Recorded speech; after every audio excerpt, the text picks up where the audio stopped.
Cape ভার্দের goalkeeper ভুজিনহা যেন মানুষ নয়, পুরো একটা আস্ত দেয়াল। বিশ্বকাপে হট ফেভারিট স্পেনকে রুখে দিয়ে বিশ্বকে চমকে দিল ছোট্ট একটি দেশ কেপ ভার্দে। অনেকের দৃষ্টিতে এবারের বিশ্বকাপে শিরোপা জয়ের দৌড়ে সবচেয়ে বেশি এগিয়েছে স্পেন, কিন্তু মাঠের লড়াই শুরু হতেই যেন বদলে গেল বাহিরের সব হিসাব নিকাশ। 2010 বিশ্ব চ্যাম্পিয়নদের বিপক্ষে প্রাণপণ লড়ে রুখে দিল প্রথমবারের বিশ্বকাপের মঞ্চে খেলতে যাওয়া কেপ ভার্দে। ফেভারিট স্পেনকে রুখে গোলশূন্য ড্রতে চমকে দিয়েছে প্রায় 5 লাখ জনসংখ্যার দেশ কেপ ভার্দে। ভার্দেকে পুচকে দল ভেবে ম্যাচের শুরুর একাদশে ইয়ামাল ও নুকু উইলিয়ামসের মতো তারকাকে রাখেননি ফুয়েন্তে। তাই বলে আক্রমণ কম করেননি ওয়াজাবাল, ফেরান তোরেস, গাভি ও পেদ্রিরা। কিন্তু কোনোভাবেই কেপ ভার্দের জমাট রক্ষণ ভাঙতে পারছিল না স্পেন। সেই রক্ষণ ভেদ করলেও সামনে বাধা হয়ে দাঁড়াচ্ছিলেন কেপ ভার্দের গোলকিপার ভুজিনহা।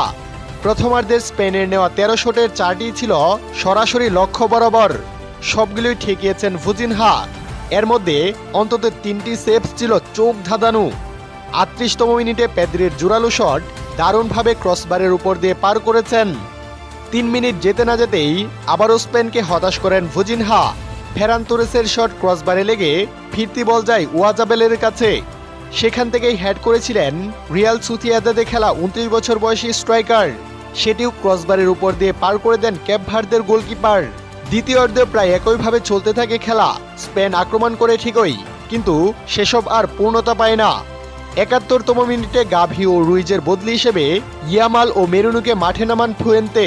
আক্রমণের ধার বাড়িয়ে দেয় স্পেন, কিন্তু সর্বশক্তি দিয়ে ডিফেন্স করা কেপ ভার্দের রক্ষণ আর ভাঙতে পারেনি স্পেন। একের পর এক আক্রমণের সামনে পুরো একটা আস্ত দেয়াল হয়ে দাঁড়িয়েছিলেন কেপ ভার্দের গোলকিপার ভুজিনহা। এতে শেষ পর্যন্ত গোল শূন্যতে ড্র করে মাঠ ছাড়ে স্পেন।